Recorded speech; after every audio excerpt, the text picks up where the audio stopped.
एक प्रयोग केला. आता ह्या महिन्यात आपण एक तसाच एक प्रयोगात करणार आहोत आणि माझी इच्छा आहे की दर महिन्याला एखादा दिवस काहीतरी नवीन साहित्य घेऊन आपण हा प्रयोग करूया. आता नाटक, ललित लेख, कथा, कादंबऱ्या, कविता, इतकंच काय वैचारिक लेखन सुद्धा हे साहित्यातले निरनिराळे जे घाट आहेत ते आपल्याला अभिवाचनाद्वारे जिवंत करता येतात लोकांसमोर.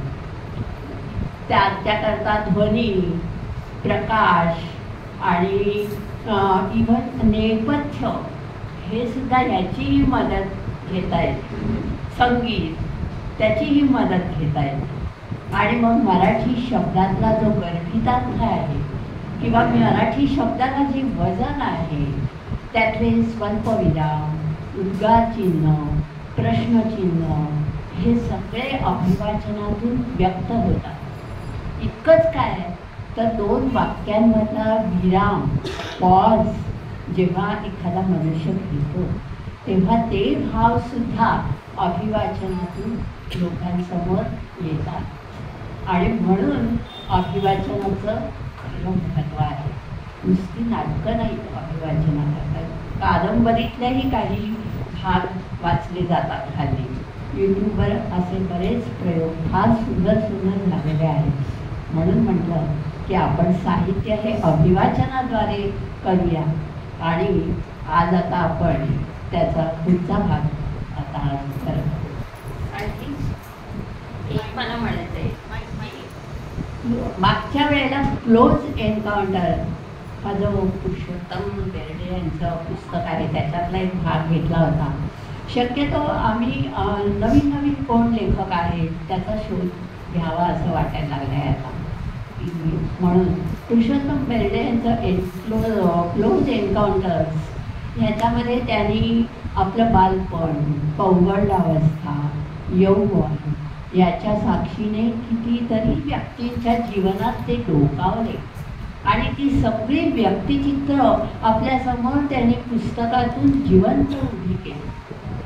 आणि असंच एक त्यांचं व्यक्तिचित्र कामाठीपुऱ्यातलं बच्छा या तरुणाचं आपल्यासमोर आता जिवंत करीत आहे. नवीन हे दाभोळकर फक्त एक सांगते की ह्या बच्छाचं व्यक्तिचित्र उभं करताना मला वैशिष्ट्य काय जाणवलं तर त्यावेळेला जनसंघाचे कार्यकर्ते वामनराव परब यांचं कार्य त्या कामाठीपुरात जाऊन मुलांकरता केलेलं हे मला हे जाणवलं, विशेष जाणवलं ह्या बच्छाच्या चरित्रामध्ये. आणि म्हणून मला हे व्यक्तिचित्र घ्यावंसं वाटलं. आता बच्छा आपल्यासमोर उभा करत आहे दिलीप दाभोळकर.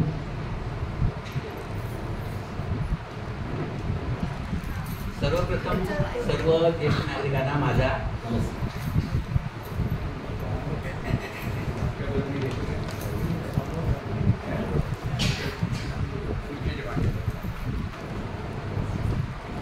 मराठी माणसाला दोन नावे असतात, एक पाळण्यातले आणि एक हातमाराचे.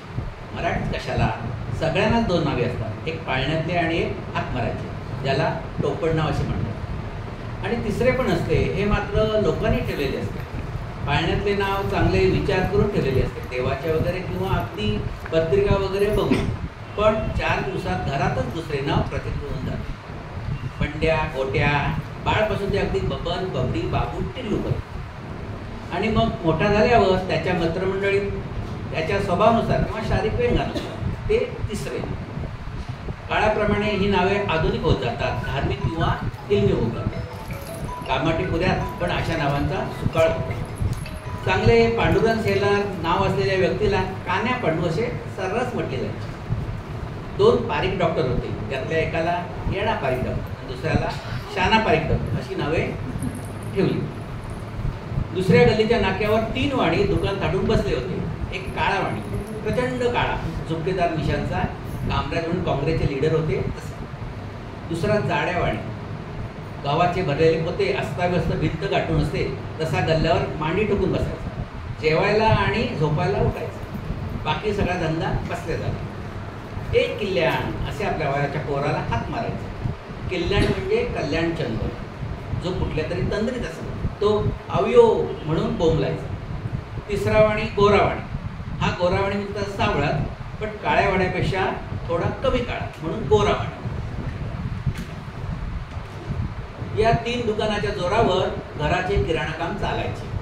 गल्लोगल्ली दुकानाच्या रांगा आणि मोक्याच्या जागा बघून त्यांच्यासमोर आपापल्या कोतीप्रमाणे लागलेले ठेले, त्यातून मार्ग काढी जाणाऱ्या घोडागाड्या, टॅक्स्या, सायकलवाले आणि घशाच्या शिरा ताणून ओरडणारे फेरीवाले संपूर्ण कामाटी बरोबर फिरायचे. 3 वाण्याप्रमाणे नाक्यावर असलेली इंदू हॉटेल खासच. एक शांतिबोध इंदू हॉटेल, दुसरे अशोक भवन व तिसरे न्यू अशोक भवन उडपी. त्या प्रत्येक हॉटेलच्या शेजारी पानपट्टीवाला, त्यातून कोकलणारा रेडिओचा आवाज, त्यात बसलेले रंगीत पानपट्टीवाले भैये. अशोक भवनच्या बाजूला पांढऱ्या शांत्या चक्की. त्याच्या चक्कीची सुरुवात सकाळी जाताना टाकी लावण्यापासून सुरू व्हायची. मग दिवसभर चक्कीची घरघर मध्येच सराईतपणे शांत्या एक छोटी लोखंडी हातोडी या चक्कीच्या मशीनवरून खणखण करून फिरवायची.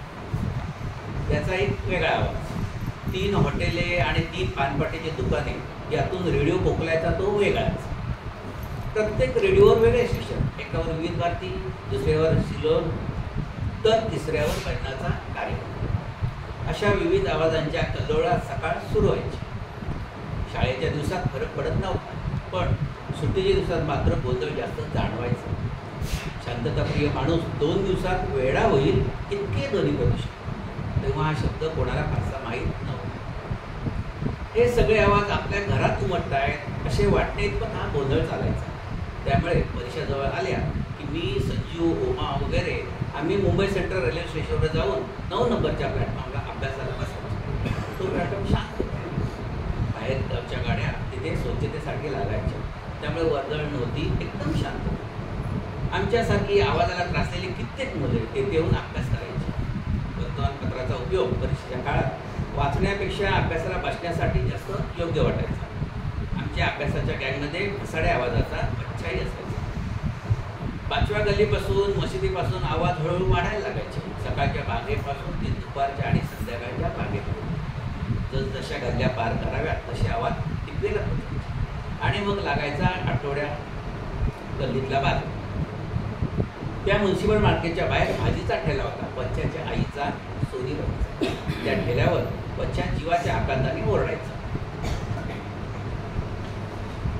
ताजी भाजी, भायखळा मार्केट, भायखळा मार्केट, 4 आना 8 आना, 4 आना 8 आना.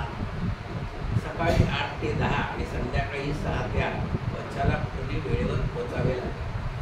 बच्च्याच्या वेळेवर एकदम गच्च होते. सकाळी 4ला उठून भायखळा मार्केटमधून ताज्या भाज्या घेऊन यायचे. त्यात कांदे बटाटे असायचे. त्यानंतर त्या स्वच्छ निवडून ताज्या अशा ठेल्यावर मांडणे आणि 6 ते 8 ओकलंड रोडच्या आपल्या चाळीतल्या घरी जाऊन सकाळ आटपून तो 7:30 वाजता ठेला उघडायचा. 8 ते 10, 4 आना 8 आना, 4 आना 8 आना असा कसा पुढाला यायचा. 12 वाजता येऊन हायस्कूलमध्ये शिकायला जायचं. म्युन्सिपाल्टीच्या शाळेतून 7वी पास झाला आणि आईकडे शिकायचा हट्ट झाला. आईने काबाटीपुऱ्यातले भारतीय जनसंघाचे तळमळीचे कार्यकर्ते वामनराव परब यांना भेटून बच्च्याच्या नादारीसाठी विनंती केली आणि त्यांच्या शिफारशीवर बच्च्याला शाळेत प्रवेश मिळवून दिला. तोही नादारी होता. वामनराव परब यांच्यासाठी बच्चा जीवही द्यायला तयार होता. त्यांच्या नगरसेवक पदाच्या निवडणुकीसाठी बच्चा प्रचारात धीरे धीरे मागायचा. लाऊडस्पीकरशिवाय बोलण्यासाठी बच्चा बरा पडायचा. पण असे काही कार्यकर्ते सोडले तर तुटपुंज्या बळावर निवडणूक लढवणारे जनसंघाचे वामनराव परब हे काँग्रेसच्या विरातुल्ला आणि परशुराम गोपाल यांच्यासमोर कधीच निवडून आले नाही. पण बच्च्यासारखी जीवाला जीव देणारी कितीतरी मुले त्यांनी आपल्या निस्वार्थी कार्यामुळे पालवून दिली. शिकण्याच्या इच्छेने बच्चा पागल झाला. एवढ्या धावपळीत तो घरात अभ्यासाला जागा नव्हती म्हणून मुंबई सेंट्रलला यायचा. Railway platform. एकदा प्लॅटफॉर्मच्या धुळीत बसलेला एक पाठमोरा मुलगा दिसला. बसायला पेपर नव्हता त्याच्याकडे. मी जाडजूड पेपर आणून अभ्यास करत बसलो. त्याला मदत म्हणून मी माझ्या पेपरचा एक भाग त्याला देण्यासाठी त्याच्या खांद्यावर थपथप केलं. तो वळला. अरे बच्चा तू? म्हणून मी उडालो. खरे तर 2-4 वर्षांनी बच्चा भेटला. आमच्या गल्लीत खेळायला यायचा. त्याची मावशी राहायची आमच्या गल्लीत. कोणाची जात काढू नये, पण बच्च्याची जात नादारीचा फॉर्म भरून देताना कळली. वामनराव परब कधी आले की नाक्यावरच खुर्ची टाकून बसत. हातातली ब्रीफकेस मांडीवर ठेवून त्याच्यावर पेपर ठेवून स्वतः सर्वांचे फॉर्म भरून दिले. चपचपीत तेल लावलेल्या एक्सप्रेस देहाच्या वामनरावांचे स्वतःचे ऑफिस वगैरे नव्हते. कोणी त्याच्यासाठी खुर्ची उपलब्ध करून द्यायची. चहा सुद्धा कोणी मागवला तरच घ्यायची, पण कोणीतरी तो चहा हातात धरून उभा राहायचा. मग थंड होऊन टाकून द्यावा लागायचा. एक जुनी सायकल हेच त्यांचे वाहन. त्यावर बसून यायचे तेव्हा सर्कशीतल्या हत्तीसारखे वाटायचे. हे नाव त्यांना काँग्रेसवाल्यांनीच ठेवलं. बच्च्याचा फॉर्म भरताना त्यांनी जात विचारली. बच्च्याला माहीत नाही. आईने सांगितले इसाडी. इसाडी पहिल्यांदा ऐकली ही जात. त्याला पण थोडी शरम होती. चायला आपली ही जात इसाडी म्हणजे काय? वामनरावांना फरक पडला नाही. त्यांनी शांतपणे लिहिले आणि सांगितले नादारी मिळेल. तुम्ही काय काम करता? म्या भाजी विकती मार्केटमध्ये. त्या मुलाला शिकायचे असेल तर माझ्याकडून पैसे घेत जा, शिकू द्या.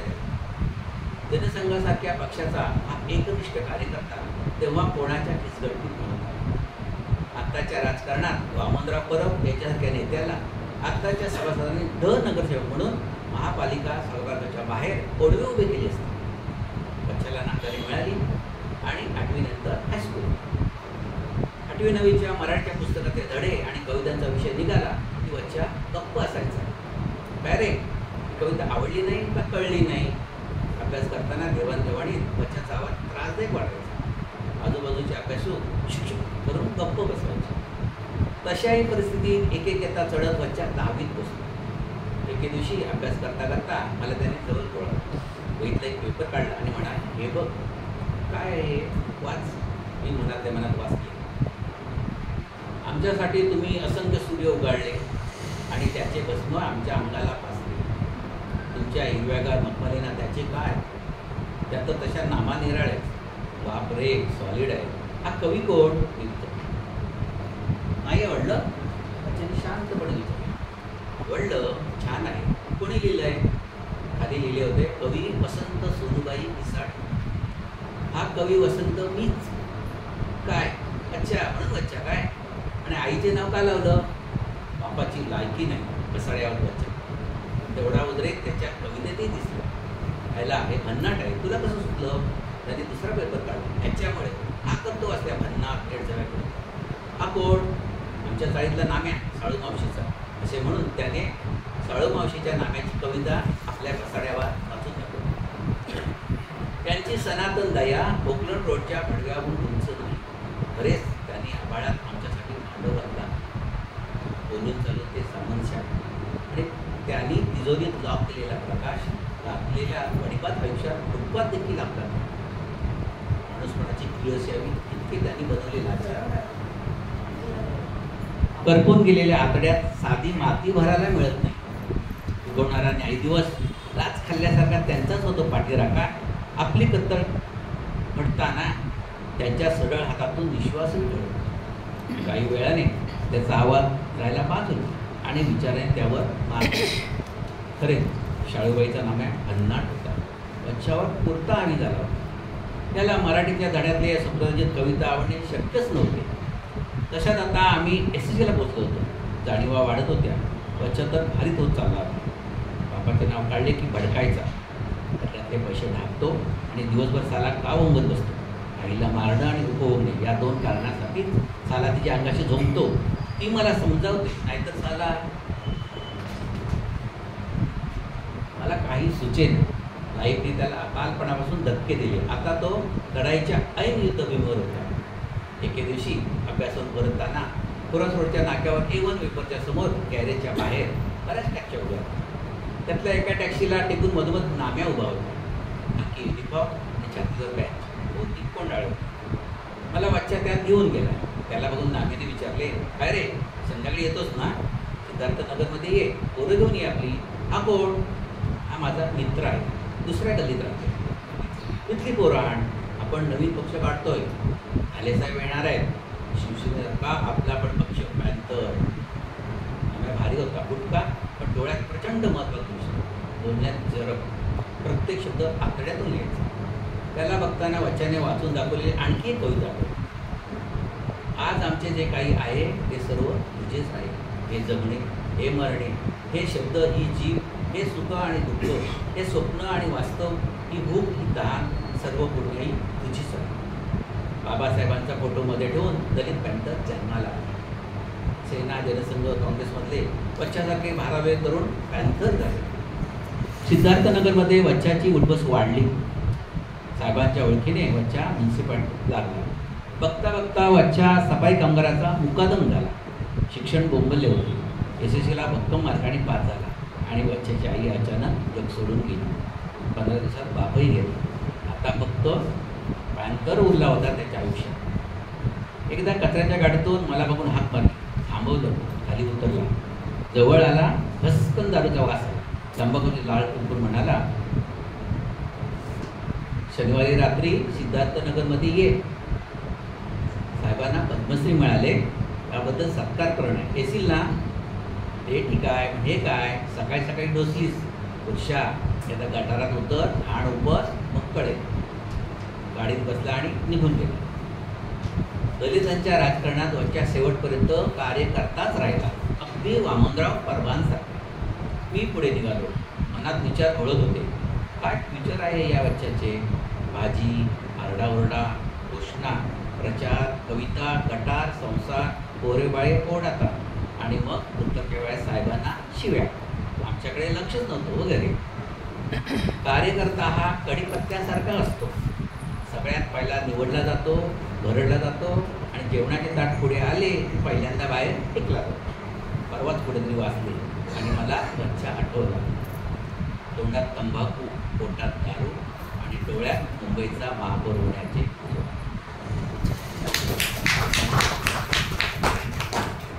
भवितव्य घडवायला नुसते आईबापच नाही तर सामाजिक परिस्थिती सुद्धा किती अवलंबून असते हे आपण आता पाहिजे. आता आपण थोडंसं मिश्किल आणि थोडं वेगळ्या भाषाकडे जाऊया की तुमच्या आमच्या जगण्यावर एक तिरकस कटाक्ष टाकून मिश्किल आणि थोडासा उपहास किंवा मार्मिक निरीक्षण आणि मिश्किल लेखन करणारी एक लेखिका म्हणजे मंगला गोडबोले. सध्या सगळ्यांची ती आवडती लेखिका आहे आणि तिच्या शुद्ध लेखनाबाबत आपण ऐकूया वर्षाताई शिराळे.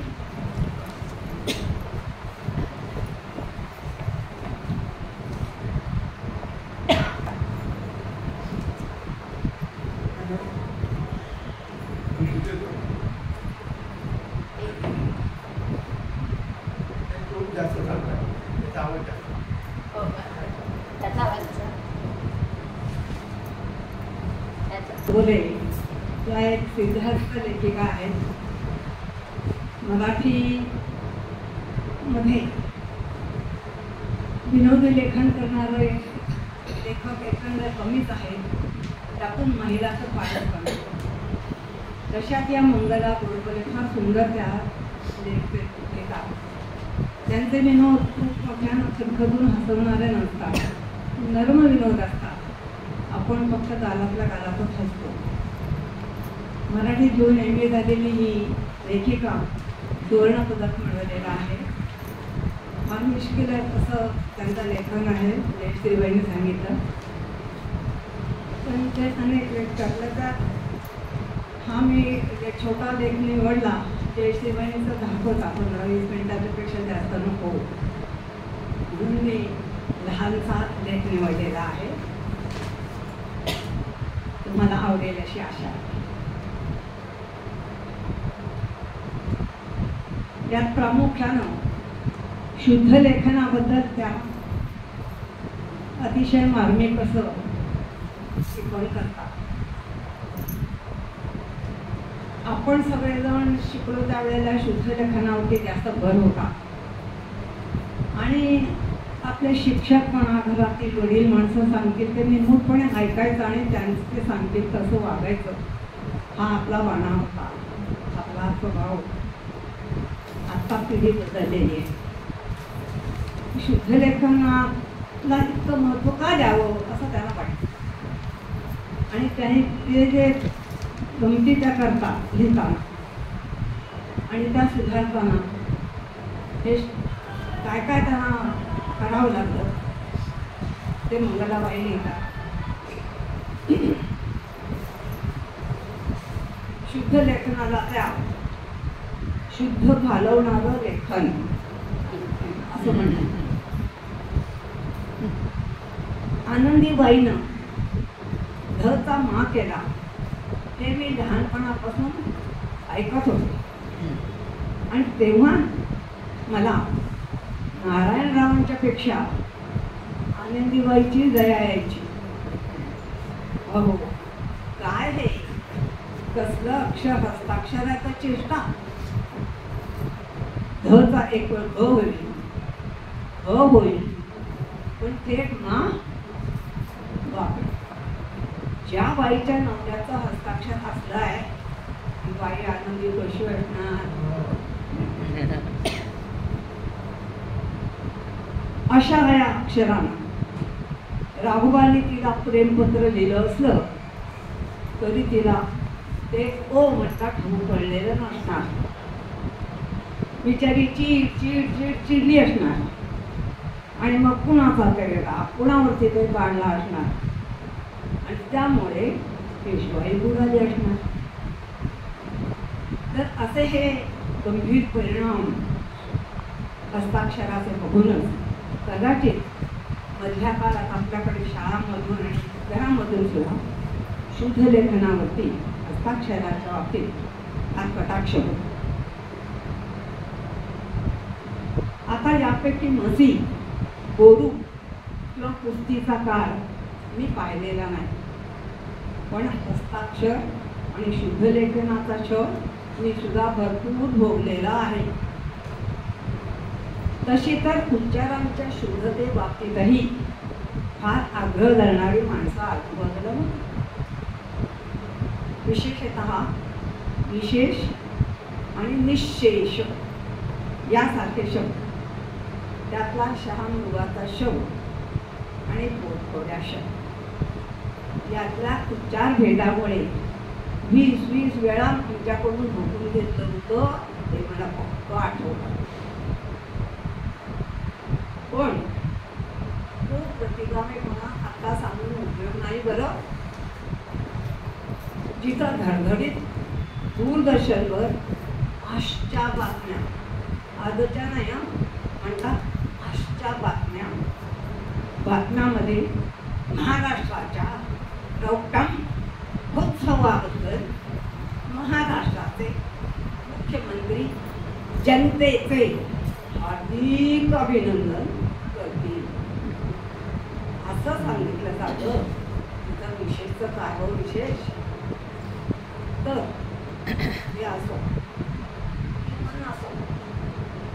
मुद्दा असा की आमच्या वेळी शिकवलेलं हस्ताक्षर आणि शुद्ध लेखन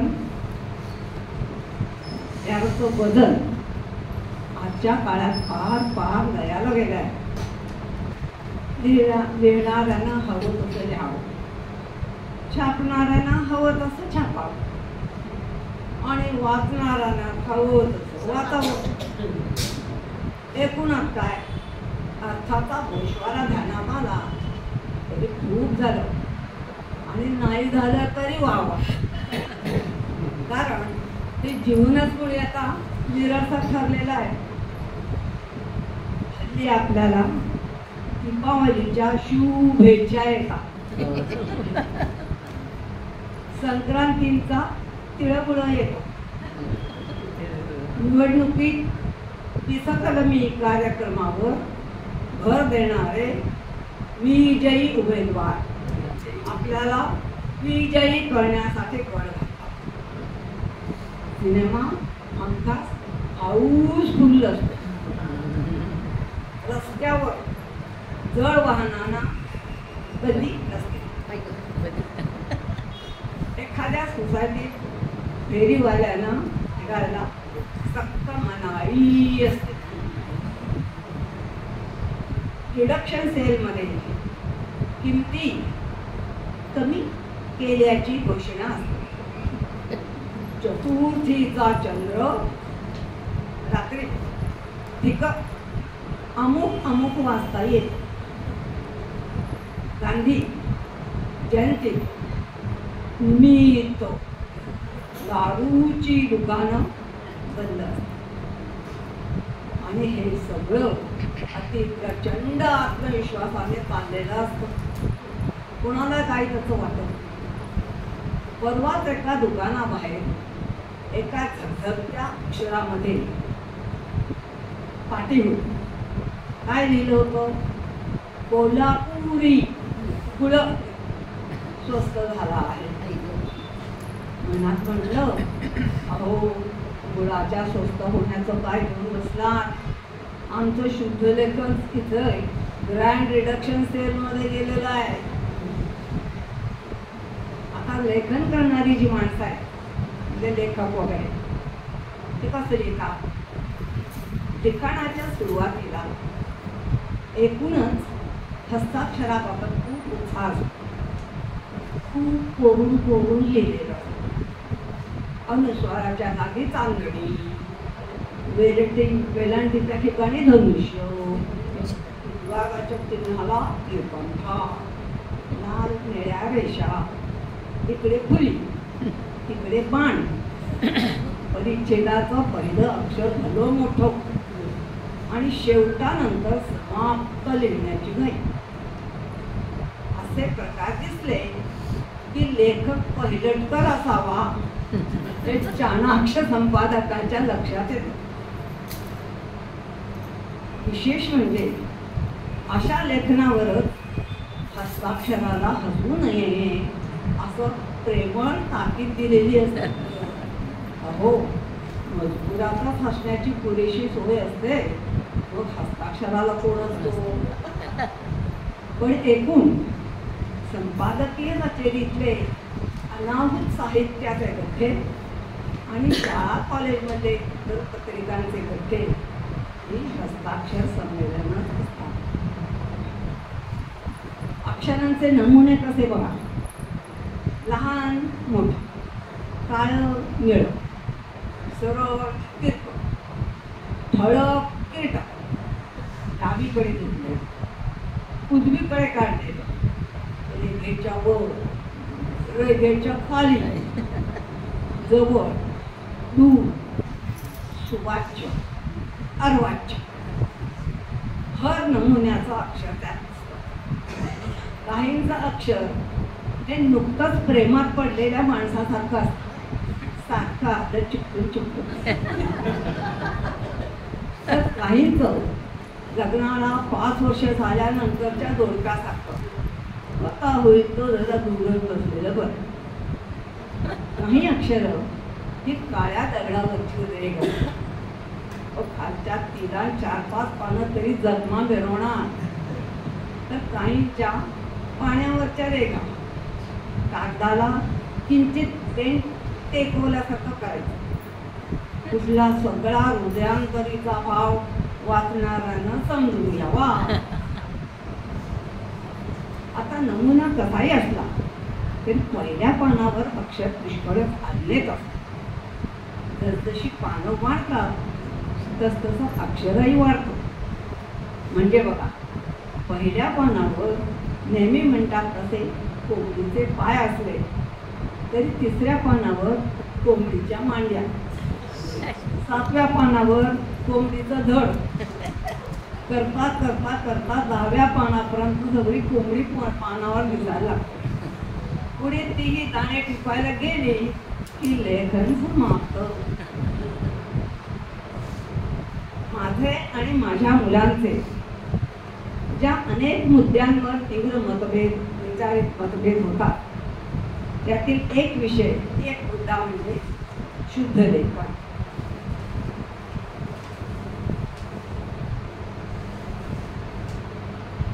त्यांच्या शुद्ध लेखनाला मी शुद्ध घालवणारं लेखनच म्हणते. आधीच मंडळी कमालीची व्यक्ती स्वातंत्र्यवादी, नुसतं पाण्यानं स्वच्छ करून धुवू, अरे पाठीनं जीभ पुसू नको असं म्हटलं तरी ह्यांची अस्मिता दुखावते.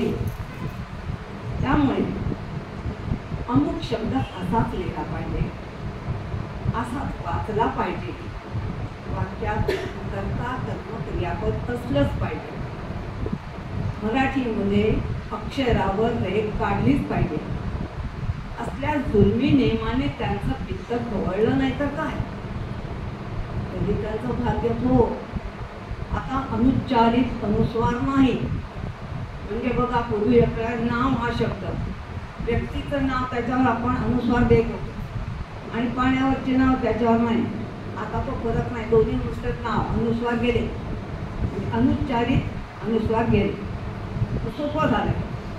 तेव्हा आता अनुच्चारित अनुस्वार नाही, तत्सम तद्भवची भानगड नाही. उच्चारानुसारी लिखाणाची सवलत आहे. पण त्यांची प्रतिभा नवोन्मेषशालिनी नसली तरी लेखन नवोन्मेषशाली असतो. आम्ही काय करणार. मामला समकालीन शब्दांचा असतो, तो जरा तरी निभावतो. पण मंडळी इतिहासात पुराणात शिरली की तिच्यावर सोय नाही. युधिष्ठिर, विभीषण, सुधन्वा, याज्ञसेनी, शुद्धोदन या माणसांचा त्याने केवळ नावासाठी छळ आरंभलाय. विभीषण कसला भीषण असतो, कधी बी दीर्घ, कधी बीर असतो, कधी शा मृगाचा. मी फारच कटकट केल्यावर माझी मुलगी वैतागून म्हणाली, मग त्यांच्या आईने एवढी डिफिकल्ट नेम्स का ठेवावी. म्हटलं गो आई, पण त्यांच्या आईची चूक तुमच्या आईला सोसावी लागते, त्याचं काय.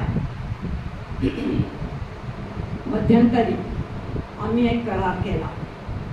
मुलांनी सगळं ह्रस्व तरी घ्यायचं किंवा सगळं दीर्घ तरी घ्यायचं.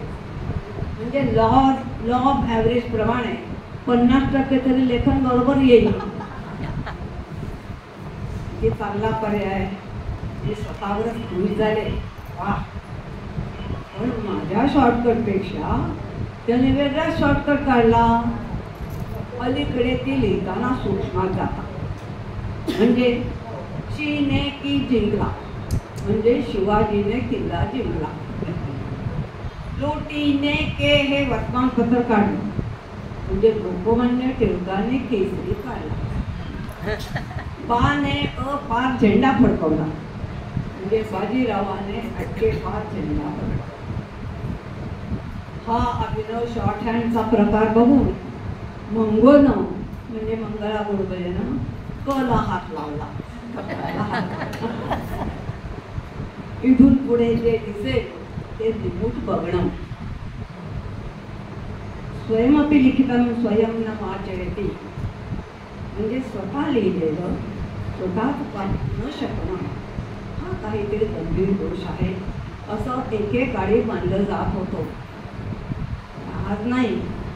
आज या जमातीच्या लोकांना बहुधा अक्षर मांडणी तज्ज्ञ असंच काहीतरी म्हणतात. हल्ली बघावं तिथे सिनेमा नाटकाच्या जाहिराती, श्रेयनामावल्या, कथा कादंबऱ्यांचे शीर्षक, दुकानांच्या पाट्या इत्यादींवर या अक्षरतज्ञांनी धुमाकूळ घातला. अक्षरात चित्र काढायच्या धडपडीत त्यांचे अक्षर विचित्र होतात. आता तुम्ही आम्ही जर लिहिलं तर ह हा सारखा दिसणार, पण तो सारखा किंवा ग सारखा दिसणारा मॉडर्न हो काढला तर ते खरे तज्ज्ञ अक्षर लेखक. कित्येक दिवस जागोजागी तरतर मतादेव नावाच्या सिनेमाचे पाठी मी पाहत होते.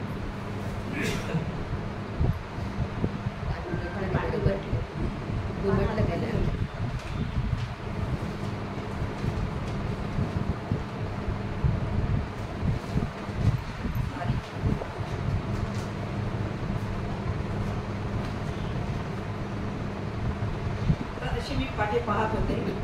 मला फ्लॅट पडायची. दिवस निवडकांचे होते. वाटायचं मतासाठी कोण काय करेल काय नाही. तर ऐकायला येत नाही. हॅलो. मग एके दिवशी साक्षात्कार झाला. अहो हे कर मतादेव म्हणजे हर हर महादेव होतं. मग तर काय, त्याच्या पाठोपाठ आगे मागे नवरी गिळे नवऱ्याला त्यार नाही. भरूची मावशी सावे त्याच्या वंशा अशाही पाट्या दिसायला लागल्या. म्हटलं हर हर गंगे भागीरथी. आता या अक्षर लेखन तज्ञांनी अक्षर वाचनाचे डिप्लोमा कोर्सेस करायला हरकत नाही. सुलभ अक्षर वाचन, मूळ किंमत 50 रुपये, सवलत किंमत 50 पैसे. असं एखादा पुस्तक असलं तरी माझी विकत घ्यायची तयारी आहे. अहो जादूचं जादू सगळीकडे बाई, गेले अक्षर कुणीकडे, हे माझं पोरं तरी सुटेल. हस्ताक्षराचा खरा कडेलोट परवा पाहिला. खरं म्हणजे मी त्यानंतर डोळेच मिटले असते, पण वाचले नव्हे. मी खूप वेगात स्कूटर हाणत होते. तेवढ्या रस्त्याच्या कोपऱ्यावरच्या बंगल्याच्या फाटकावर एक पाटी दिसली. पाटी मोठी होती. तिच्यावर कोणीतरी घाईघाईनं खरडलेलं होतं. सावधान, तुला आहे. ईश्वर शपथ, खरं सांगेन, खोटं सांगणार नाही. अहो कुत्रा मधला चक्क डबल लासारखा दिसत होता. एकदा पाहिलं, पुन्हा पाहिलं, मग तर हसण्याची ढासच लागली. तसं तर मुलं कानी असताना सावधान, फुल्या फुल्या आहे हा इशारा मी कोणाला दिला नसेल असं नाही. भर भर रस्त्यावर सावधान, फुल्या फुल्या आहे. अहो माणसानं सावधगिरी तरी कशा कशाची बाळगायची आणि कुठल्या गलत्या ठिकाणी. ते काही क्षण माझं वाहन फारच बेसावत झालं. स्कूटरची पायाला हाताला लागते सगळी बटणं मी एकदम जीव खाऊन जोरात दाबली. समोरून एक ट्रकवाला माझ्या लिलानुसार आट्यापाट्या खेळत येत होता. त्यानं पटकन पीठ टाकली आणि शेरा मारला. चायला ती RTO पण कोणच्या अक्षराला तू माणसाला लायसन देती आणि भरभरच्या सगळ्या शिव्या. मला म्हटलं बाबा रे, देशासाठी धारातीर्थी वगैरे पडलेल्यांची नावं सुवर्ण अक्षरांनी वगैरे लिहितात.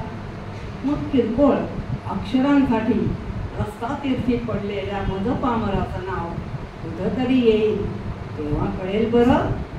सावधान, तिकडे तो असला तरी इकडे मी आहे.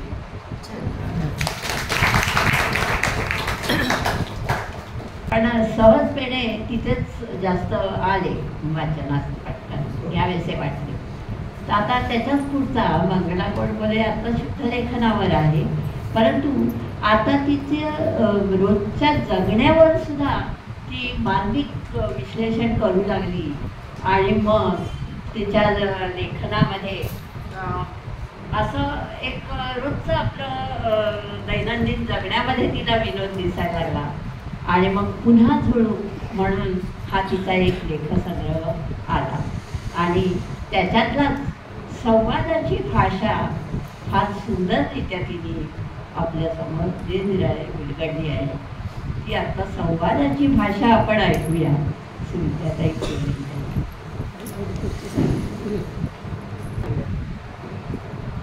संवाद म्हणजे संभाषण, प्रश्नोत्तर, भाषण. साधारणपणे आयुष्याच्या अर्ध्यावरती आलेल्या माणसाला हे जाणवू लागतं की आयुष्यात आपण हवं तेव्हा हवं ते फार कमी बोलतो आणि नको तेव्हा नको ते खूपच जास्त बोलतो.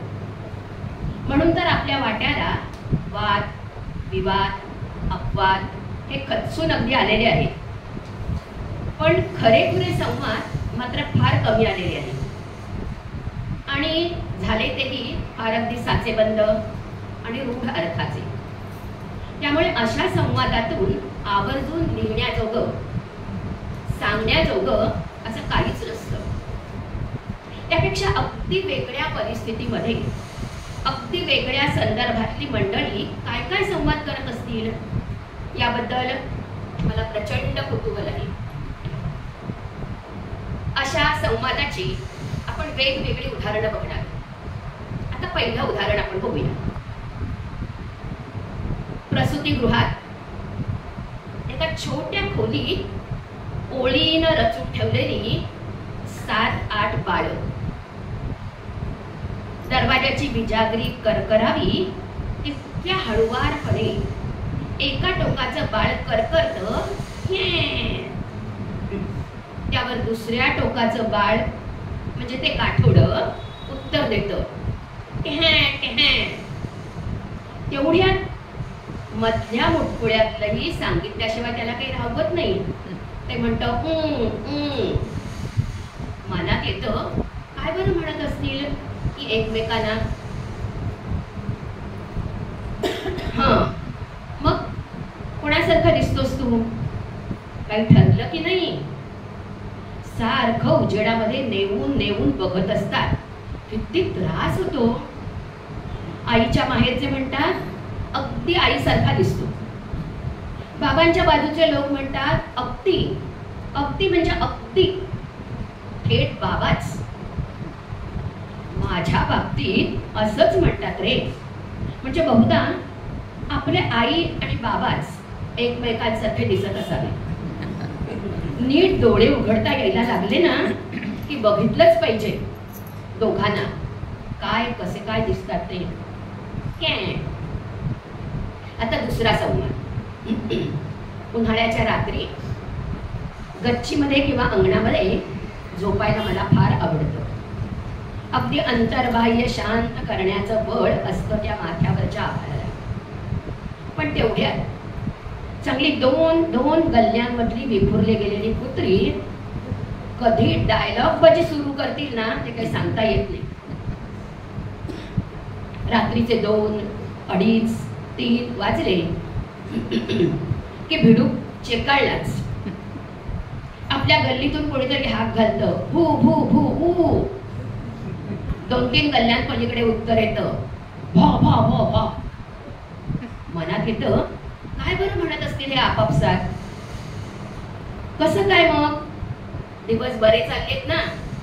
एकमेकांना विचारताय काय दिवस बरे चाललेत ना. छे हो, उपासमार नुसती पंक्ती गेल्या, पत्रावड्या गेल्या, उकिरड्यावर त्या चाटांची सोयही गेली. फ्रीज मुळे घरामध्ये अन्नमुळे शिजतच नाही. फ्रीजमुळे आणि ते शिळं तसंच राहतं. मग बसा पावाचे तुकडे मोडत. पाव ना, नाव काढू नका त्या पावाचं. आपल्या आईच्या आजीच्या जमान्यामध्ये कुत्र तरी विचार होता का त्या पावाला. या आजकालच्या बायका आहेत ना, त्या साऱ्या आळशीच. पोळ्या भाकरी करतो कोण. वाचवा रे प्रभू, भो भो भो. आता तिसरं उदाहरण. तसेच ते घाटातले ट्रकवाले, सरळ रस्त्यावरून समोर जाणारे ट्रकवाले कधीतरी थांबून एकमेकांशी बोलतात का. पण जेवढा घाट दुर्धर, जेवढा ट्रॅफिक जाम, तेवढा त्यांचा संवादाचा सपाटा जास्तच.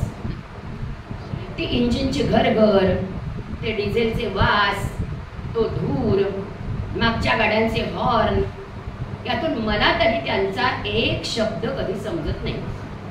पण वाटतं बहुधा ते 2 ट्रक ड्रायव्हर एकमेकांना म्हणत असावे, सत श्री अकाल हो.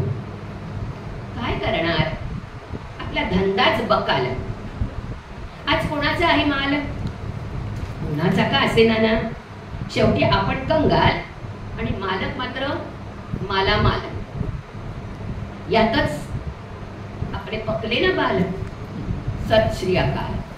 इतका वेळ अकाल अकाल करत असतानाच त्यांचं बोलणं अकाली आहे हे त्यांना कसं बरं पडणार. आता उदाहरण, संवाद उदाहरण 4. ट्रकचं हे अजस्त्र धूळ जसं बुचकळ्यात टाकतं ना, तसंच मुंगीपणही गोंधळून टाकतं. घरामध्ये एखाद्या वेळेस एखादं झुरळ मरून पडतं आणि त्याची प्रेत यात्रा काढायला मुंग्यांच्या झुंडीच्या झुंडी काही मिनिटांमध्ये जमतात. झुरळ असतात म्हणजे काय, त्यांच्या घरी स्वच्छतेचं काही खरं दिसत नाही बरं का म्हणे. नाही भाई, असं कोण म्हणतात इकडे, आम्ही आग्रहपूर्वक पेस्ट कंट्रोल करून घेतो, त्यामुळे झुरळ जास्त होतात. तर त्या मुंग्यांच्या 2 रांगा 2 बाजूनी झुरळाला खांदे देत असतात आणि संथ गतीने आम्ही जातो अमुच्या गावा असा प्रवास सुरू असतो. अशा करुण प्रसंगीही एखादी उन्हाळ मुंगी आपली रांग बदलते आणि तुरु तुरु तुरु तुरु समोरच्या रांगेकडे जाते. एखाद्या सखीच्या कानात काहीतरी पुचपुचते आणि परत येते. मनात येतं, इतक्या लगबगीनं सांगण्या इतकी कोणती बरं बाब असेल तिच्याकडे. का ती म्हणत असेल कुणाच्या खांद्यावर कुणाचे ओझे. नाहीतर काय, मी हल्ली साखर कंट्रोल मध्येच आहे आणि झुरळांसाठी तर काय, तर म्हणे पेस्ट कंट्रोल. अरे, आमचा तरी काही विचार कराल की नाही. विचार करून करून तर माझ्या डोक्याला अगदी मुंग्या आलेल्या आहेत. तेव्हा विचार कसला करता, या मुंग्यांचाच विचार करा. पुढचं आहे संवाद. त्या मुंग्यांच्या झुरळांच्या सरकशीवरून आठवण झाली खऱ्या सरकशीची. सरकशीतले ते उंचच उंच पाळणे आणि त्याच्यावरून विजेच्या वेगाने झोके घेणाऱ्या सर्कस सुंदरी सगळ्यांनाच आठवत असतील बरं. पण मान वर करून त्यांच्याकडे बघताना मला नेहमी कुतूहलजनक वाटतं. ते एक झोका सोडून दुसऱ्या झोक्यावरती जात असतानाच्या मधल्या 1000 अंश किंवा काहीतरी सेकंदांमध्ये त्यांचं एकमेकींकडे बघून हसणं किंवा बोलणं. दिवसभर तंबूमध्ये आवारामध्ये बोलायला वेळ पुरत नसेल का त्यांना, म्हणून अगदी तिथे प्राणाशी बेतलं तरी बोलून घ्यावंसं वाटत असेल त्यांना. त्या असं तर म्हणत नसतील, मला केव्हाचा माझ्याकडे बघतोय टोक लावून, डोक्यावरचे उरले सुरले केस उपटू का याचे येता येता. एवढ्यात झोका लांब जात असेल. दुसऱ्या टर्नला सखी उत्तर देत असेल, नो चान्स, त्याने आधीच बिग लावलाय, केस नाही आणता येणार यातून, हवा तर अख्खा टोप आणतो. चालेल, ट्राय नेक्स्ट टाइम. पुढच्या झोक्याला उत्तर मिळतं. आता 6वं संवाद. पूर्वीच्या काळी संकेत लिपी असायची आणि ही संकेत लिपी फक्त लिहिणारा तिथून ठेवायचा, म्हणजे लिहून ठेवायचा आणि पुढच्या 4-2 संशोधकांची डोकफोड करण्याची सोय करून ठेवायचा. आता तशी संकेत लिपी काही दिसत नाही, पण संकेत बोली मात्र निश्चितच असते. उदाहरणार्थ, तरुण मुलांची सुट्टीची भाषा, दर 2 मित्रांची किंवा मित्रांच्या टोळक्यांची विशिष्ट प्रकारची अशी पुण्याची शिट्टी असते. उदाहरणार्थ, समजा फ्यू किंवा फी फी फी फी किंवा ट्युही ट्युही वगैरे. आता हा ध्वनी नेमका काही लिहिता येत नाही, ही खरी अडचण आहे, पण तो नेमका समजतो आणि ज्याच्यासाठी काढलेला असतो ना त्याला तर तो भलताच अचूक समजतो. या बाबतीत मी माझ्या मुलाला मात्र मानते बरं. त्याला 10 हाका ऐकू येत नाही. काम सांगितलं असेल तर तात्पुरता तो बहिराच असतो, पण सकाळी उठण्याच्या घड्याळाचा गजर त्याला चुकूनही ऐकू येत नाही. पण असं म्हणतात, कुठेही फू असा आवाज व्हायचा अवकाश तो हातातलं काम टाकतो आणि गॅलरीकडे धाव घेतो. आलो रे वगैरे सुद्धा म्हणायला लागत नाही बापड्याला. नुसता ध्वनी पुरतो, फ्यू. तिने तिथून शिट्टी, याने इथून शिट्टी. तो वर उभा असतो आणि खाली त्याचा फ्यू उभा असतो. चांगले 5-10 मिनिटं सुद्धा ते दोघे उभे राहतात. पण कोणीही कोणाकडेही जात नाही बरं, आणि शब्दांनी बोलतही नाही. मला नुकताच त्यांचा संवाद ऐकू येतो. Few few. मी आपली बघतच राहते, काय यांच्या फ्यूची भाषा आहे. परत फ्यू फ्यू फ्यू फ्यू. हा खालून म्हणतो फिक फिक. परत हा वरतून म्हणतो फ्यू. त्याच्या व्यक्तिमत्वाची गळेचेपी किंवा अस्मितेचा किंवा अस्मितेला धक्का लावण्याचा माझा काही देवाशपथ इरादा नसतो. तरीही राहवत नाही की मी विचारते, काय म्हणत होता रे तो? तो म्हणत होता, शाळेत नको जाऊया. इतिहासाचे ते कावळा सर आहेत ना, ते इतका पीळ मारतात ना की वात येतो अगदी. शिवाय गणपती बाप्पा म्हणजे आमचे मुख्याध्यापक रजेवर गेले तेव्हा कोण बघतोय आपल्याकडे. शाळा गेली उडत, मैदानावर ये डायरेक्ट. त्याच्या या एका फ्यूचा अर्थ समोर एक परिच्छेद भरलेला आहे एवढा होतो. उद्या या मंडळींना एका फ्यू मध्ये गीतेचा संबंध अर्थ म्हटला तरी मला काही आश्चर्य वाटणार नाही. फ्यू. आता शेवटचं 7वं संवाद. तरी सगळ्यांमध्ये मला खरा अचंबा वाटतो तो आपल्या राजकीय पुढाऱ्यांचा आणि त्याच्यापेक्षा त्यांच्या धर्मपत्न्यांचा. गडबडायला नवऱ्याच्या मागे मागे जिथे तिथे फिरतात. ना स्वतःचं काम ना काही धंदा. पुढाऱ्यांना निदान कामं तरी असतात. आता कुठल्या त्या पुतळ्याचं अनावरण करायचंय, समाधीवर पुष्पचक्र घालायचंय, अज्ञात शिपायांच्या स्तंभाला आदरांजली वाहा वगैरे वगैरे. स्थानिक नेता आणि पाहुणा नेता सारखे सारखे कॅमेऱ्यांच्या चौकटीत राहण्याची पराकाष्ठा कधी ही कामं करत असतात. पण त्याच वेळी या मागे लोंबकळणाऱ्या त्यांच्या अर्धांग्या काय बोलत असतील बरं. उदाहरणार्थ समजा सोनिया वहिनी आणि रईसा काकू, राजीवजी आणि मिखाईलजी यांच्या मागे मागे राजघाटावरती घोळताय. गोड गोड आणि निरर्थक हसून त्यांचे गाल अगदी दुखायला लागलेले आहेत. अशा वेळी तोंडाचा चिकटा सोडवण्यासाठी रईसा काकू सोनिया वहिनीला म्हणत असतील, का की बुवा एखादा तुमच्या हातचा पिझ्झा खायला यायचंय बघ, या की. पण बाई, मायनो असताना जसे पिझे जमत होते ना तसे आता कुठले जमायला. आईकडल्यासारखा तवाच नाहीये या गांधींकडे. मग आणा की तिकडून. इटलीला जायला जमतंय कुठे तशा. आधी वेळ नसतो आणि जरा वेळ मिळालाच की ह्यांची आपली सारखी 21व्या शतकाकडे जायची घाई. ह्या सुट्टीत त्यांना पाठवा 21व्या शतकाकडे आणि तुम्ही जा इटालीला. कसं? आणि मिस्टीनच जास्त होत आहे. ठीक आहे. रंजना परांजपे यांची एकुलती एक कन्या शकुंतला परांजपे ही तर माझी अतिशय आवडती लेखिका. तर तिचा विनोद हा तिच्या लेखनाचा जणू स्थायी भावच आहे.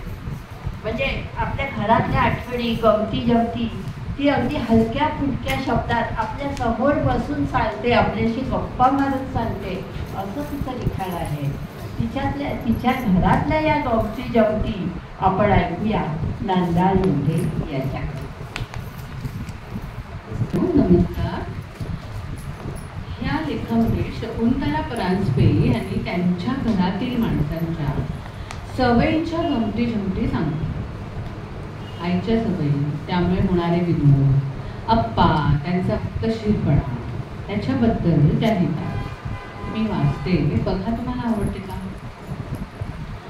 आपला माणूस अपेक्षित मरणाची पूर्वतयारी करताना पाहून कुणाला गंमत वाटेल, पण आम्हाला ती वाटत असते. अप्पांचं मृत्यूपत्र हा आमच्या घरात एक विनोदाचा विषय होता. मला समजू देण्याच्या पूर्वीपासून किती वेळा शेजारच्या प्रोफेसर हरिभाऊ लिमयांना अप्पांचं मृत्यूपत्र करण्यासाठी बोलवायला जावं लागेल ते सांगता येणार नाही. हरिभाऊ, आम्ही त्यांना काका म्हणत असू, हे अप्पांचे अतिशय जीवाभावाचे आणि अत्यंत विश्वासातले स्नेह.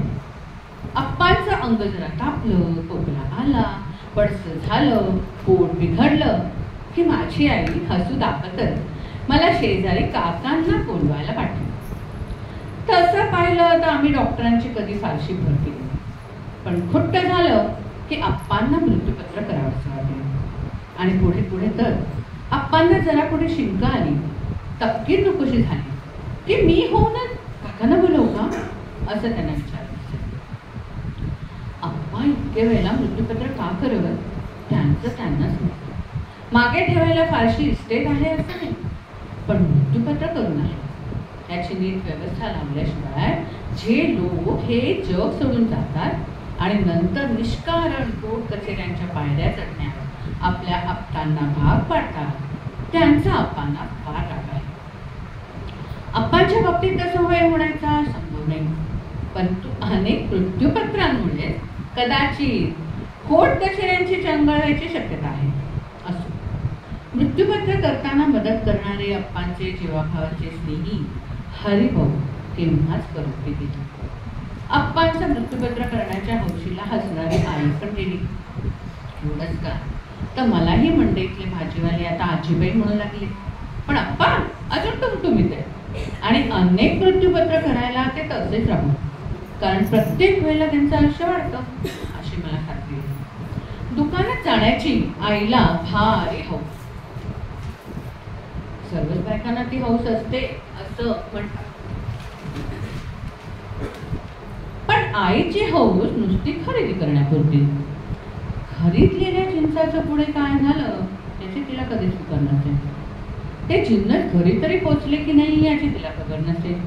अर्थातच तिने कधी घासाघीस केली नाही, त्यामुळे साहजिकच विक्रेत्यांना ती अगदी देवाचा अवतार वाटेल. आपला उत्तमोत्तम आणि किमती माल तिच्या पुढे ठेवला की झालं.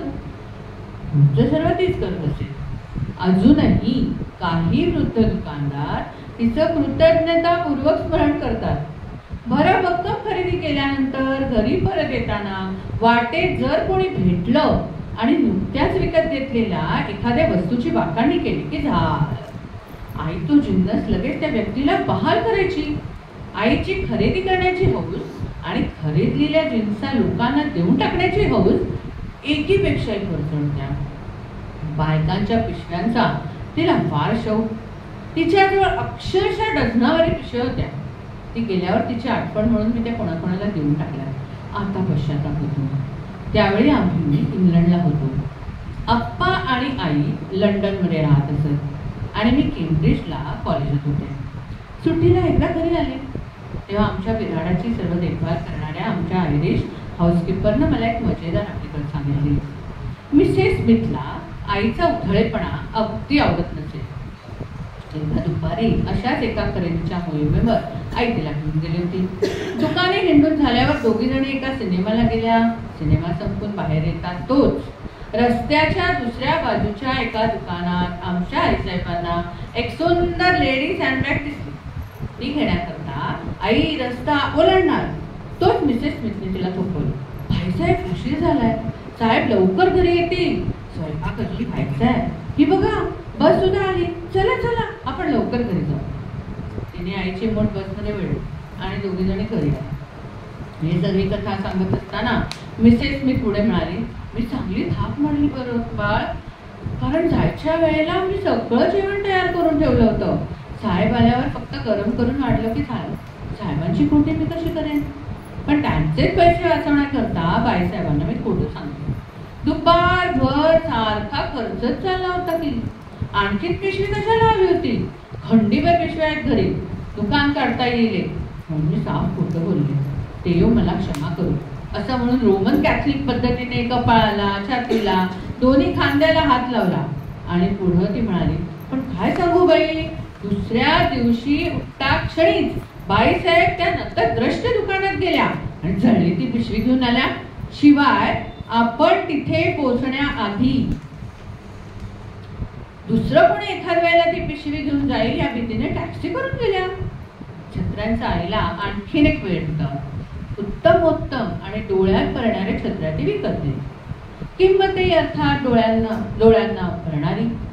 गावभर चक्रा मारत असताना जागोजाग ती छत्र्या विसरून आणि थोड्याच दिवसात सगळ्या छत्र्या हरवून जातात. याचं तिला अतिशय दुःख होईल, कारण आपल्या छत्र्यांवर तिचा मनापासून जीव असतो. एक दिवस तिला एक नामी युक्ती सुचली आणि मोठा शोध लावल्याच्या आनंदात एक साधी सुधी छत्री माझ्या पुढे करून म्हणाली, बघ शकू, माझ्या उत्तमोत्तम आणि किमती छत्र्यासारख्या हरवतात ना, म्हणून मी ही अगदी स्वस्तातली छत्री केवळ हरवण्याकरताच आणली आहे. फक्त भाषण दिली. आप्पा बाजूलाच होते. त्यांनी डोळे मिचकावत मान हलवली आणि हसू दाबण्याकरता मी ओठ घट्ट दाबून धरली. फिरून सुट्टी करता मी लंडनला परत येते तोच आईनं आपलं कारण सांगितलं. अगं, हरवण्याकरता छत्री आणली खरी, पण ती मी हरवतच नाही, काय करू?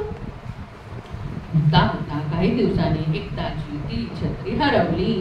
पण तेवढ्या अवधीत आईचं त्या छत्रीवर इतकं प्रेम बसलं होतं की आता ती हरवली म्हणून आई कष्टी झाली. सगळीकडे शोधली. ओळखीच्या सर्व मंडळींकडे फोनाफोनी झाली. शेवटी लंडन मधील लॉज प्रॉपर्टी हाऊसेस मध्ये जाऊन तिचा तलास लावण्याचं सत्र आईने सुरू केलं आणि अखेरीसला ती हुडकून काढली. तेव्हाचा आनंद काय वर्णावा. या सर्व धामाधुमीत मात्र छत्रीच्या किमतीच्या तसपट तरी खर्च झाला असेल त्याची पर्वा मिसेस स्मिथला.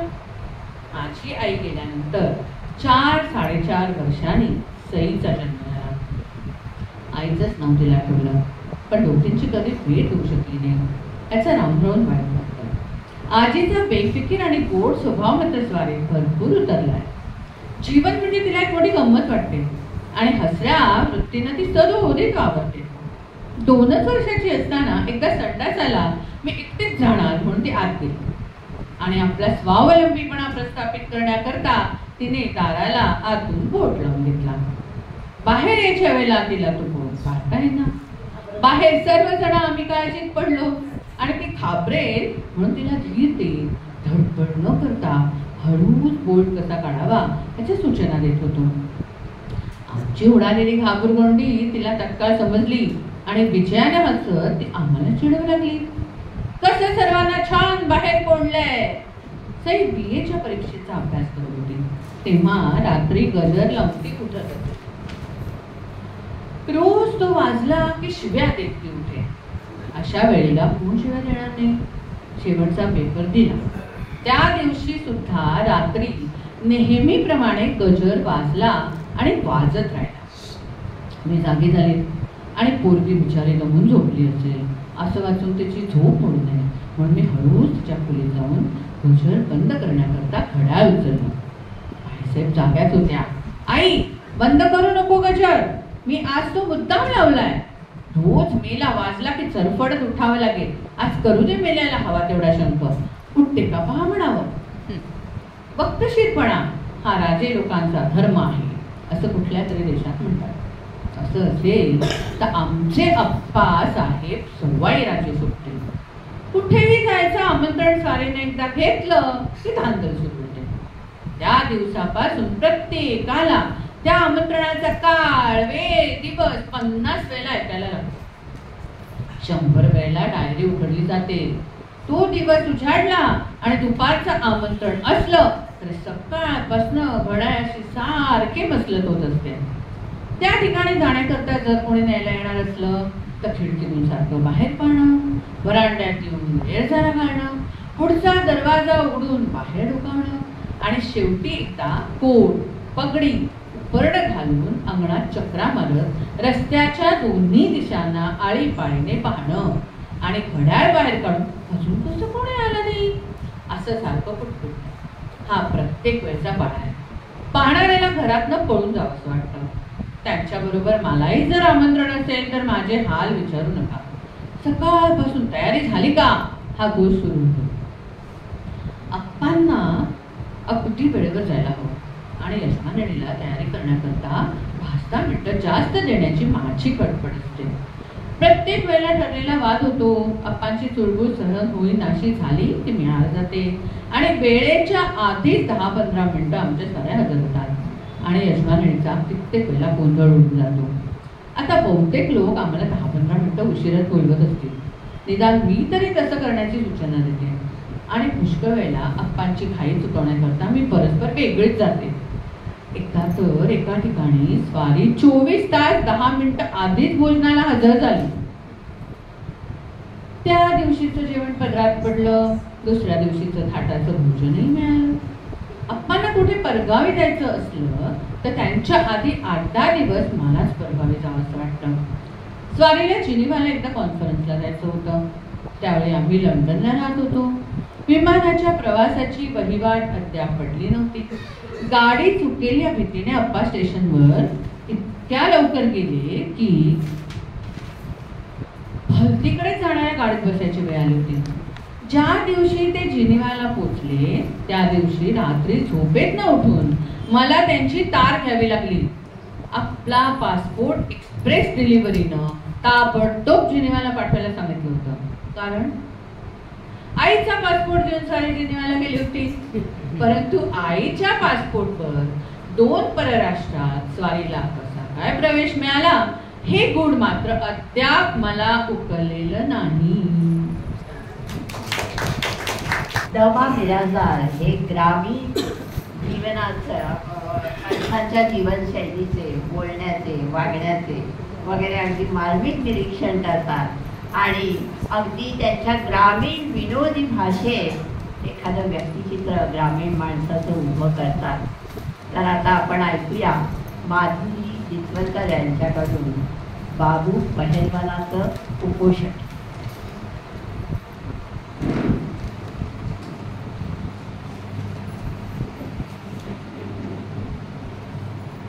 नमस्कार.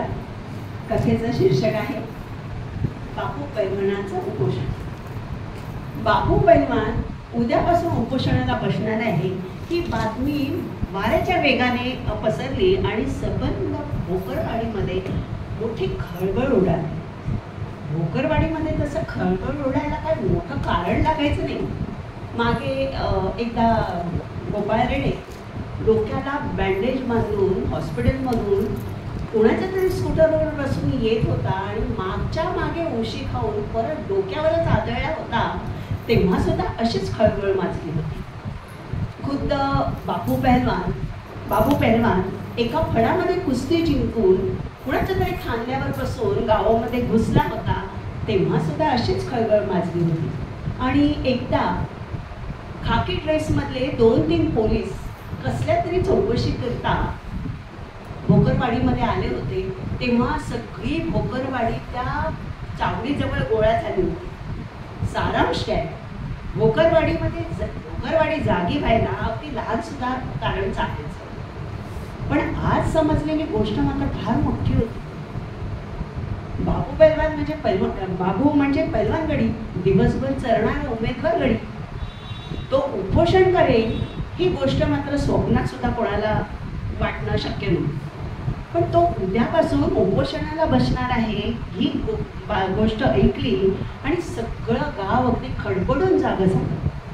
गणा मास्तरला जेव्हा ही बातमी कळली तेव्हा तो जेवत होता. त्याचं निर्मळ जेवण झालं होतं आणि पुढचा घास तो घेणार तेवढ्यात बाहेरून खणखणीत आवाजात हाक ऐकायला आली. गणा मास्तर, ओ गणा मास्तर. गणा मास्तराने आवाज ओळखला पण तरी पण त्याने ओळखीच. कोण हाय? गणा मास्तरची बायको त्याच्या समोर फटकन मारूनच बसली होती. आपला नवरा नीट जेवतो की नाही हे अगदी काटेकोरपणे ती पतिव्रता धर्माने अगदी पाहत होती. गणा मास्तर दरवाजाला पाठमोरा होता, पण तिचं तोंड मात्र दरवाजाच्या समोर होतं. ती एकदम तोंड वाकडं करून म्हणाली, दुसरं कोण? तोच तो मुडगा. अगं पण कोण? दुसरं कोण? जेवणाच्या टायमाला नेमकं धसकटावानी येणार आणि कुणीतरी गेलंय, काहीतरी झालंय असं येडं वाकडं सांगणार, जेव बी देणार नाही. तोच भाड्या. बायको फारच चिडल्यासारखी झाली.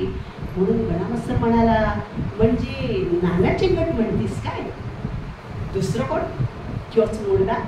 ऐन वक्ताला, दुपारच्या वक्ताला वाईट वक्तूत काहीतरी घेऊन येणार असं. मग सांगती काय? 100 हिश्श्यानी सांगते मी. कुणीतरी गचकलं आणि बोलवायला आलंय. आधी तुम्ही जेवून घ्या बघू. गणा मास्तरला तिचं बोलणं एकदम पटलं. नाना चेंगटाला नाहीतरी अजिबात डोकं नव्हतंच. कधी एकदम भस्कन घरामध्ये येऊन कसली तरी बातमी सांगायची त्याला सवयच होती. कोणी मेलं असेल ना तर त्याचा उत्साह अगदी अवर्णनीय असेल. भराभर प्रत्येकाच्या घरामध्ये बसून तो तत्परतेने ती वार्ता सांगत असे आणि एकेकाला जेवणाच्या ताटावरून उठवत असे.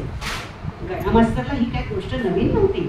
त्यामुळे दुपारी नाना चेकट हाका मारत आलाय त्या अर्थी गावात कोणीतरी गचकलंय हे खास.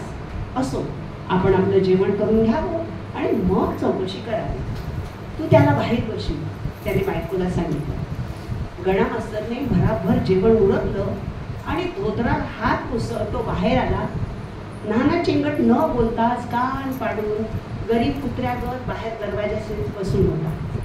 याचं कारण मधल्या काळात गणा मास्तरची बायको बाहेर येऊन जळजळीत नजरेंना त्याच्याकडे पाहून गेली होती. त्यानं वहिनी असं म्हणून बोलायचा प्रयत्न केला होता, पण गणा मास्तरची बायको एकदम जोरात कडकडली. कोण मेलं असेल तर खबरदार सांगून ठेवते.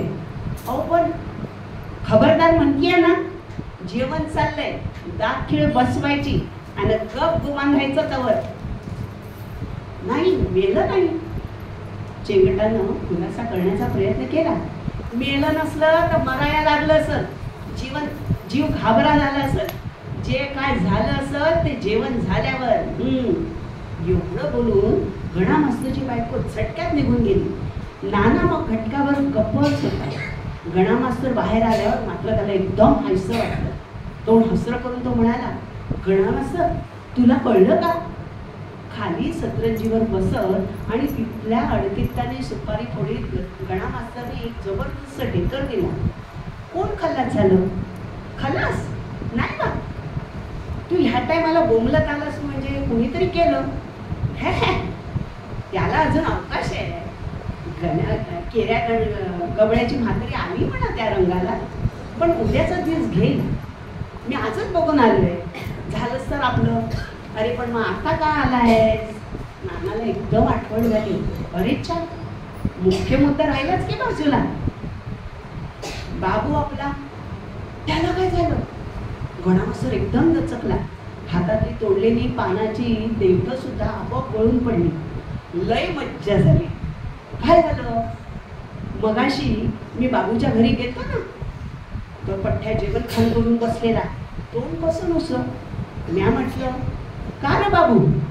तो म्हणाला, काय नाही, उगीच. मी म्हटलं, तरी पण? तर म्हणला, काही नाही, सांगितलं नाही एकदा. मी पुन्हा नाही विचारलं, तरी पण. गणा मास्तर भडकला. आता सांग की र, किती पागोळ लावायला लागलायस? चिडलेल्या गणा मास्तरनं हातातला अडकित्ता आपल्या दिशेने उगारलेला पाहून चेंगटाने एकदम खाली घेतलं. तो चिंताक्रांत करून बोलला, बाबू उद्यापासून उपोषण करणार आहे. हा, कोण म्हणतं? तोच बोलला. काय कारण काय आहे? काय गावात कुस्त्याचा घड करायचा म्हणला, कुणी ऑपरेशनच करायला तयार नाही. जे ते नाहीच म्हणते. ऑपरेशन नाही लेका, कापरेशन कापरेशन. हा, ते काय जे असेल ते. तर म्हणला, मी उपोषणच करणार. काय वाटेल ते होऊन दे, आता मी ऐकणार नाही. मग मी त्याच्या लई विनंत्या केल्या, समजवून सांगितलं, निदान 2 टाइम जेवून तरी उपोषण कर म्हटलं, तर माझ्यावरच भडकला. एकदम मांडीवरच गुद्दा मारला. गणा मास्तरनं शासंक मुद्रेने विचारलं, कुठे बघू? कारण बाबूचा बुद्धा जर चेंगटाच्या मांडीवर जर बसला असता तर चेंगट त्या दिवशी तरी बाहेर पडणं अशक्य होतं. चेंगट म्हणाला, मी चुकवला. बुद्ध्या एकदम भुईवरच पडला. मी कळवळली. मी तसा तडक पळालो. चेंगटाने सांगितलेली बातमी फार महत्वाची होती. बाबू पैलवान उपोषण करणार ही बातमी गावाला संकटात टाकणारी होती. एकतर भरल्या पोटी सुद्धा एरवी बाबू गावातून दंगा करत फिरत असे, कुणाशी पण मस्ती करत असे. आणि उपाशी पोटी बाबू म्हणजे फारच हिंसा प्रकरण. गडी भलताच खवळे. समोर येणाऱ्याचं मग काय खरं नाही. किंबहुना त्याच्या घरासमोरून जाणं सुद्धा धोक्याचंच आहे. त्यामुळे त्याला कसंही करून त्याला उपोषणापासून परावृत्त केलंच पाहिजे. घाईघाईने कपडे करत आज जाऊन पिशवीत काहीतरी कोंबत गडबडीनं गणा मास्तर म्हणाला, चल चल काय म्हणतोय बघूया तर खरं. दोघे जण बाबूच्या ओसरीवर आले. तेव्हा बाबू मांडी घालून डोळे ताट ठेवून एखाद्या योगी पुरुषाच्या गांभीर्याने बसलेला दिसला. त्याची ती मुद्रा आणि अवतार बघून कोणालाही वाटलं असतं की त्याने उपोषणाला आता प्रारंभच केलेला आहे म्हणून. गणा मास्तरची ही तशीच कल्पना झाली. पण आजूबाजूला शेंगांची बरीच फुलकड पडलेली दिसली. केळ्याच्या साली डझनभर पडलेल्या दिसल्या. आणि बाबूचं तोंड सुद्धा अजून हलतच होतं. शिवाय चेंगटाने सांगितलं होतं की बाबूचं उपोषण उद्यापासून आहे हे त्याला गणा मास्तरला चांगलं आठवत होतं. त्यावरून बाबूचं हे उपोषण पूर्वीचं अखेरचं खाणं चालू असावं असा त्याने गणा मास्तरने तर्क केला. गणा मास्तरने बाबूकडे बघितलं आणि गंभीर आवाजात विचारलं, बाबू हा चेंगट काय म्हणतो ते खरं आहे का? बाबू एकदम चेंगटाच्या दिशेने वळला. तरी बरं. चेंगट वेळ प्रसंग ओळखून गणा मास्तरच्या पाठीमागे अंतर राखून बसला होता. वेळ आलीच तर दरवाजा गाठण्यासाठी आपल्याला किती सेकंद लागतील ह्याचा हिशेब त्याने मनात आधीच मांडून ठेवला होता. तरी बाबूचा नुसता त्याच्याकडे मोहरा वळवल्याबरोबर चेंगटाची नुसती बोबडीच वळली. काय रे चेंगटू, या काय सांगितलंस? कुठं काय नाही. चेंगट घाबरला. मी उपोषणाला बसणार हे सांगितलंस का? वय सांगितलं की, पण आज नाही उद्यापासनं हे बोललास का? हे नशीलच बोललास. तर समज धडाधडा बोललो. धडाधडा कशाला बोललास? हळूहळू सांगायचं. एवढी अक्कल असू नये तुला? बाबूनं हात उगारला. तेव्हा चेंगटानं पुन्हा एकदा दरवाजाकडे बघितलं. एक पाऊल त्याने ओसरीच्या खाली टाकलं सुद्धा होतं. तेवढ्यात गणा मास्तर मध्ये पडला. बाबू तुझं उपोषण उद्यापासून सुरू आहे ना? हां. बाबू गुरगुरला. खबरदार जर कोणी उपोषण सोडा म्हणून सांगायला आला असेल तर अजिबात सोडणार नाही, सांगून ठेवतो. अरे पण उपोषण कसं? प्राणांतिक लिमिटेड. आता बाबू गोंधळला. त्याने स्वतःला सावरून म्हटलं, पहिल्यांदा 2-4 दिवस प्राणांतिक करणार. काही उपयोग झाला तर बरं, नाहीतर मग लिमिटेड करणार. खरं तर बाबूला गणा मास्तरचा हा प्रश्न कळलाच नव्हता. त्याने हा प्रकार तालुक्याच्या गावी नुकताच बघितला होता. तिथे तालुक्याच्या ठिकाणी एका गुरुजींनी आपल्यावरील अन्याय दूर व्हावा म्हणून प्राणांतिक उपोषण केलं होतं. गुरुजींची गुटगुटीत आणि तेजपुंज मुद्रा बघून बाबूचं उपोषण ह्या प्रकाराबद्दल फार अनुकूल मत झालं होतं. आपल्या गावी सुद्धा आपण हा असाच प्रयोग करायचा हे त्याच्या मनाने घेतलं होतं. 2-4 दिवसातच गुरुजींचं हे प्राणांतिक उपोषण संपलं होतं. मुसंब्याचा रस पिऊन त्यांना ते संपवलं होतं आणि त्यामुळे त्यांची मुद्रा अजूनच टवटवीत झालेली हे बाबूच्या कानावर आलं होतं. पण ह्या भानगडीत प्राणांतिक म्हणजे काय आणि लिमिटेड म्हणजे कुठवर हे मात्र खुलासा करायचा राहून गेलं. गणा मास्तरने या बाबतीत आपलं अज्ञान बाहेर काढणं हे काय बाबूला आवडण्यासारखं नव्हतं. त्यापेक्षा त्यांनी चाणाक्षपणे उत्तर देणं केव्हाही शहाणपणाचं. गणा मास्तरनं मग पिशवीतून भाजलेली 4-5 कणसं बाहेर काढली आणि बाबूजवळ समोर ठेवली. बाबूने त्यातलं एक खणीस का घेतलं, त्याचा वास घेतला. मग साशंक मुद्रेनं त्याने गणा मास्तरकडे बघितलं. कणीस परत खाली ठेवलं. हे कशापायी आणलंस? अरे उद्यापासून तुझं उपोषण आहे ना? बरं मग आज ही कणसं खायला काय हरकत आहे? आजच माळ्यातनं आणली आहे. म्हटलं तुला खायला मिळायची नाही म्हणून आणली. हा घे, राहिली तर राहूनच जाते. बाबूनं पुन्हा एकदा त्या कणसाकडे बघितलं. गणा मास्तर ते नीट निरखून बघितलं. त्याची गंभीर मुद्रा बघून बाबूच्या मनातली शंका दूर झाली. हा, तसा आज मी मोकळा आहे असं म्हणून त्याने ते पहिलं कणीस उचललं आणि भराभर खाऊन टाकलं. मग एका पाठोपाठ एक बाकीची कणसं पण त्याने उचलली आणि एका मागोमाग एक रिकामी गेली. एक गुरु चिमटाच्या दिशेने फेकून तो ओरडला, बघ गणा मास्तरची माया, नाहीतर तू काय आणलंस का? निस्ता हात हलवत बोंबलत हिंडत असतोस गावात ना. हा, जा, काय लाज वाटत असेल तर काहीतरी घेऊन ये, पोटीत ना. आणि बाबूनं अशा नजरेनं नानाकडे बघितलं का तो उठलाच. एक क्षणात दरवाजा बाहेर गडप झाला. एक मोठी ढेकर देऊन बाबू कष्टी आवाजात म्हणाला, लय लुसलुसून होती रे कणसगणा मास्तर, कशी पोटात गेली कळलंच होती की नाही. उद्यापासनं मात्र हे शब्द बन हा. उद्या जर तू पुन्हा आणलीस ना तर तुझी माझी तक्रार होईल. नाही आणत बाबा, माझं पोटच भरतं. एवढ्यात रामा खरात आत आला. ओसरीवर बसून घाई घाईने त्यानं प्रथम विडी ओढली आणि बाबूकडे न्याहाळून त्यानं विचारलं, का ऐकलं ते खरं आहे का? काय ऐकलंस? तू उपोषण करणार आहेस म्हणून? उद्यापासनं. आत्ता माझ्या जीवात जीव आला. का बरं? अरे चिलाच्या वाटीसनं मी शेंदाणं आणली होती आजच. म्हटलं तुला मी द्यावी 2, पण आता म्हटलं खाणार कसा? कुठे शेंदाणं? बाबूनं उत्सुकतेनं चौकशी केली. ही काय? रामा खरातानं धोंदराच्या भोळ्यातून 2 पिकलेली पिवळी जर्द शेंदाडं त्याच्या समोर ठेवली. ठेवल्या त्या पिकलेल्या शेंदाडाचा मस्त वास बाबूच्या नाकापर्यंत आला. बाबूने एक शेंदाड उचललं. नुसता नमुना बघतो हा, आता उपोषण म्हटल्यावर शेंदाड काय आणि कलिंगड काय असं म्हणून त्याने ते फस्त केलं आणि मग दुसरं पण उचललं. अरे घ्या केलं तुम्ही, काय मी एकल्यानंच समजा खायचं येईल, मक्ता घेतला वय असं म्हणून त्याने गणा मास्तर आणि खरात याच्याकडे बघितलं. पण दोघांनी पण नकारार्थी मान हलवली. मग तेव्हा ते शेंदाड खाल्ल्या वाचून काय बाबूला पर्यायच उरला नाही. आता मात्र गड्या बस हा, आता अमृत कोणी आणून दिलं तरी मी घेणार नाही.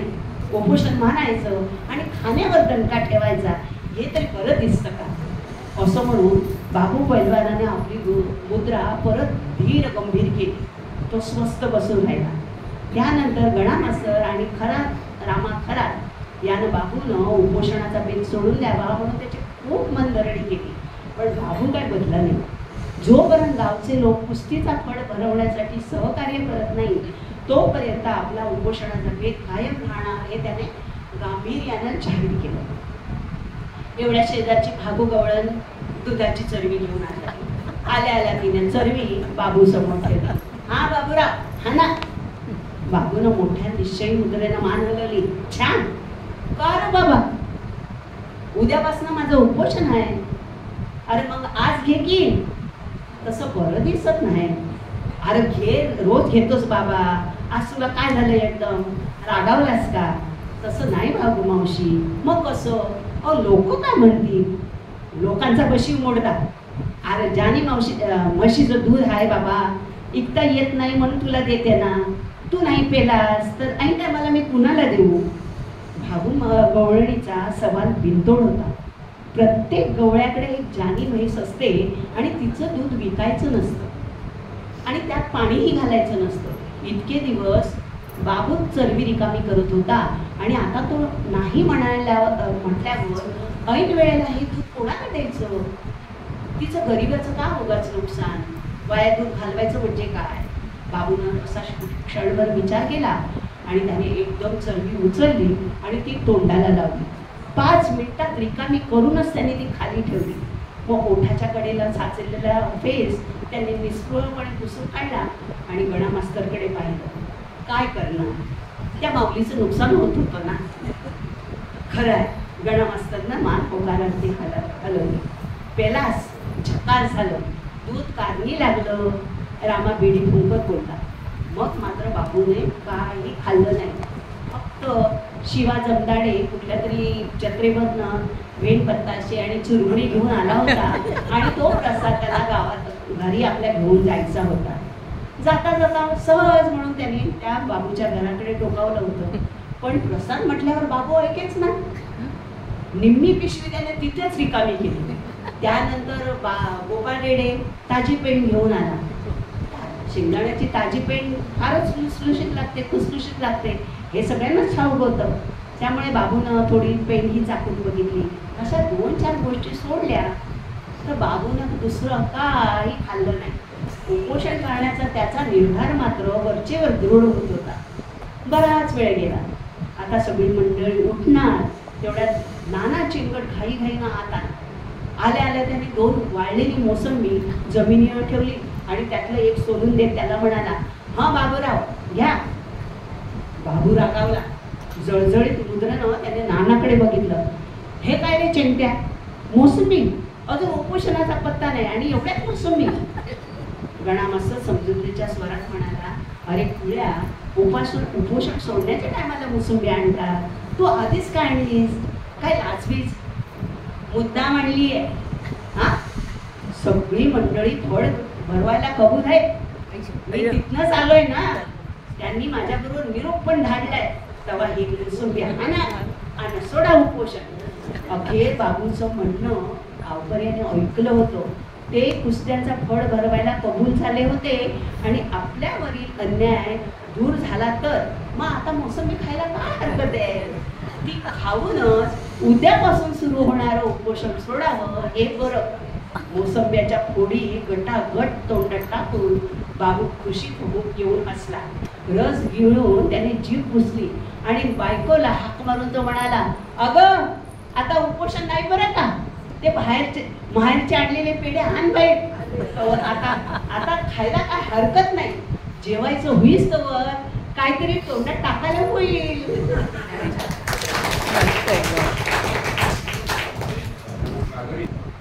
शेवटचा हा जो आहे काय मागच्या महिन्यातलं जोडपं आता पुन्हा आपल्या भेटीला येते. पुन्हा आपल्याला भेटायला येते. मागच्या महिन्यातलं जोडपं आता त्यांचं मूल मोठं झालं, शाळेत जायला लागलं आणि मग आता संसार चक्र कसं आहे ते आपण अनुभवूया या दोघांकडनं. पहिल्यांदा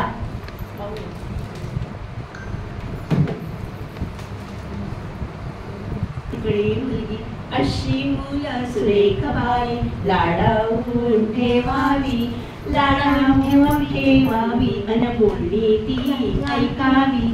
याला टोमणा त्याचा उद्धार साऱ्याचे खाबर आपल्या माथ्यावर फोडावे, माथ्यावर फोडावे आणि खोडगे होऊन जगावे.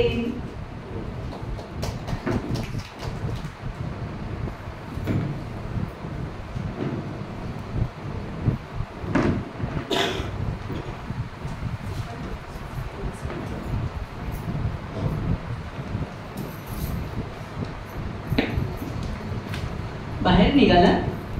हो. मग जाण्यापूर्वी एवढी एक सही करून जा ना. कशावर? राजूच्या प्रगती पुस्तकावर. वकिली करतेस त्याची? त्याला काय झालं होतं माझ्या समोर यायला? दिवसेंदिवस मी बघतोय कार्टा अगदी तुझ्यावर जात चाललाय. न बोलून शहाणपणा म्हणतात ना, त्यातला हा प्रकार. काय झालं एवढं लागवायला? मागच्या रविवारी मी तुम्हाला दोघांना एकमेकांना दाखवलं नव्हतं का? आता पुढच्या रविवारपर्यंत तुमची गाठभेट पडणार नाही म्हणून तोच म्हणाला. तू आणि तो, तू आणि तू एका छापातून उतरला नुसते. हा ना, कुठे तू वाटतोय? बॅडमिंटनच्या टुर्नामेंट्सला आल्या आहेत ना आता. बॅडमिंटन बुमला. इतके दिवस तू झाडा घेऊन शटल कॉकमध्ये धावलीस. आता तो धावतोय. माझ्यासारखा क्रिकेटर हो म्हटलं तर? तुमच्यासारखा म्हणजे नेहमी 2 या 3 रन बस असं होणार. हे तुझं बोलणंच त्यांना अचूक उचललंय. आत्ताच म्हणालात ना आम्ही दोघं न बोलून शहाणे आहोत म्हणून. शब्दात कबूल नकोस मला. तो अगदी सही सही तुझ्यावर गेलास असं म्हणायचं होतं मला. माझी हुशारी, माझा कामसूपणा, माझा देहवाद, सरळ स्वभाव, आमच्याकडला एकूण चटपटीतपणा. हे घ्या, घोटभर पाणी घेऊन घसा ओला करा आणि नंतर पुढच्या गुणांची यादी म्हणायला घ्या. माझे गुण राहू दे. तुर्त आता लेखानं परीक्षेत काय गुण उधळले ते बघतो.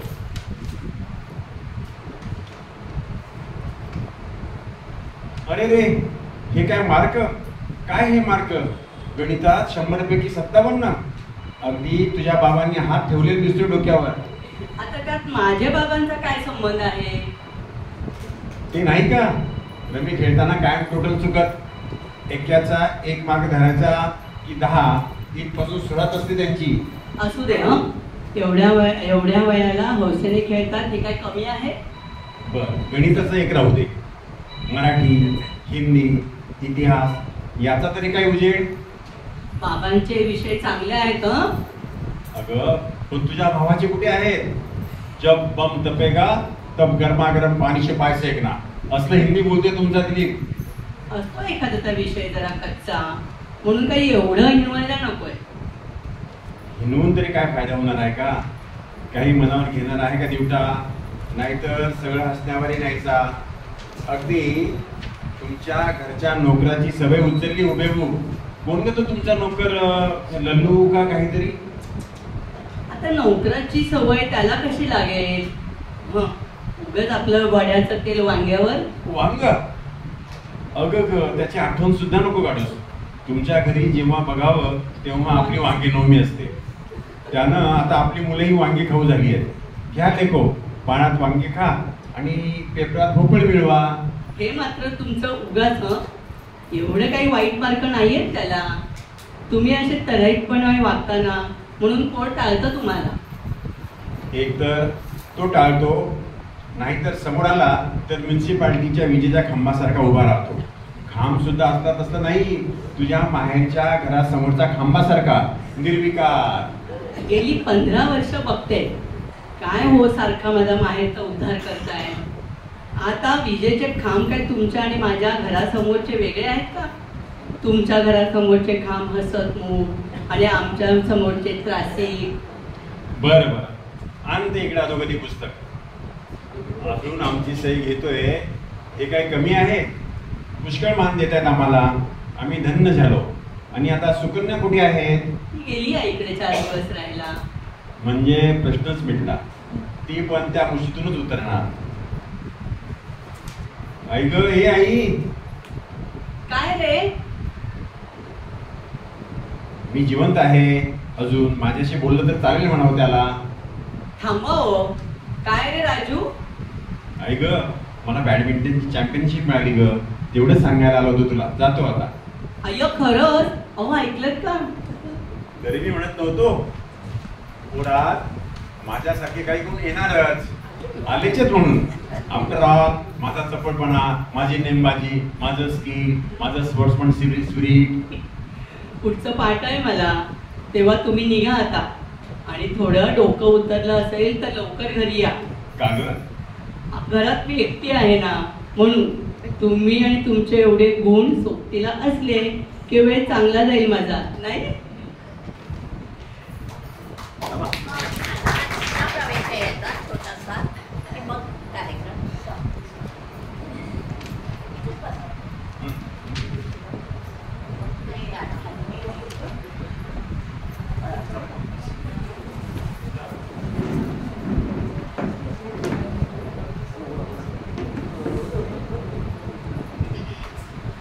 दुपारच्या वेळी साजणी घरात नव्हतं तिसरं कोणी. गप्पांना सुरुवात करावी कोणी. पेपर उघडलाय पतिदेवांनी. आता तरी नवरा बोलेल ग.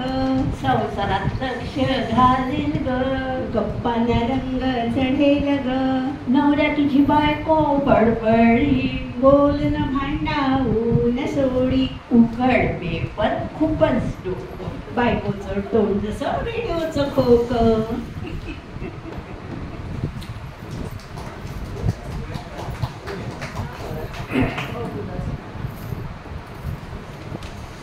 आता काय सांगू? कपाळ 15 महिन्यात.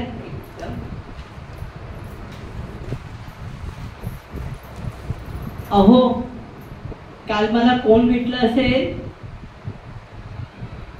सांगा ना, कोण भेटलं असेल?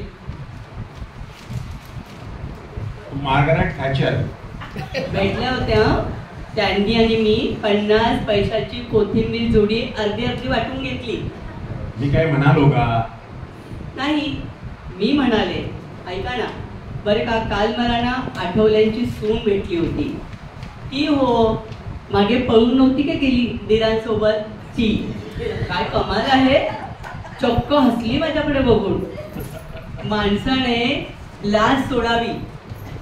सोडावी म्हणजे किती सोडावी म्हणते. मागे काय काय उठलं होतं नाही तिच्याबद्दल. आता पुष्कळांना आपले नवरे आवडत नाही, त्यात काय एवढं. पण म्हणून कोणी तिराबरोबर का पळतं. शिवाय हिचा नवरा इतका हा नव्हता. तुम्ही ओळखतात ना त्याला. कसा होता हो तो. कसा तरी तुम्हाला आठवत असेल, त्याच्या लग्नाच्या रिसेप्शनला गेलो होतो ना आपण, तेव्हा मी म्हटलं होतं ही बायको त्याला डोईजड ठरणार आहे. आणि तसंच झालं. काल सुद्धा सांगते काय, कसली ती चकचकी साडी, कानात एवढं लांब लांब. कानातलं कुठून घेतलं तिने कोणाला माहिती, पण नमुना खास होता. नाहीतरी सासूबाईंनी मला लग्नात दिलेलं कानातलं अगदीच मोडलंय. कोणाच्या लग्नात? आठवल्यांच्या. तर मी काय सांगत होते, मी तसलं कानातलं करू का. मजुरी लागेल खरी, पण सोनं आपलंच पुरून जाईल.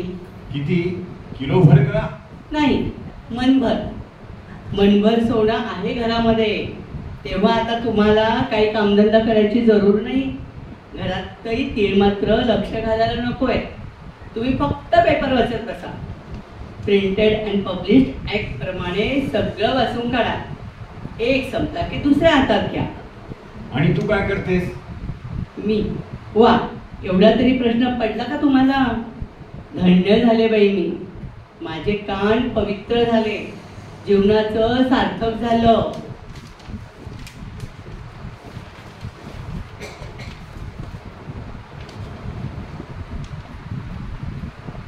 ठेवतो पेपर. आता सांग, तू काय करण्याचा भेद केलायस? आठवल्यांच्या सुनेला भेटायला जातेस की सोनार काढतेस? काही नको, मी आपल्या माझ्या मैत्रिणी गोळा करते. आणि मी काय करू?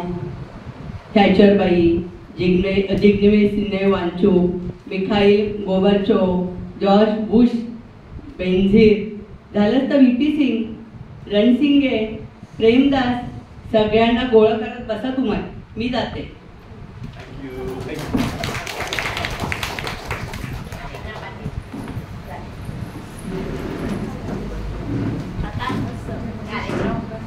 वाढवत नाही, नाहीतर समर्थकात सुतक्या वाजती. दळका डका डुलक्या घेती सावकाश. एकाचे डोळे झाकती, एकाचे डोळे लागती. एक तो दचकून पाहती, आणि चहूकडे एक टेकोनी बैसले. तेथेची घोरो लागले, एक भुताडे पडले सावकाश. कार्यक्रम आणि हा जास्त डेव्हलप करावा, जेणेकरून प्रत्येकाला वाचायला पण येईल. नाही तो वाचनावर मंगला गोड बोलेल येते. पाठी बरोबर होते ना, स्वागत करा. त्याच्यावर लेख लिहायला सांगूया.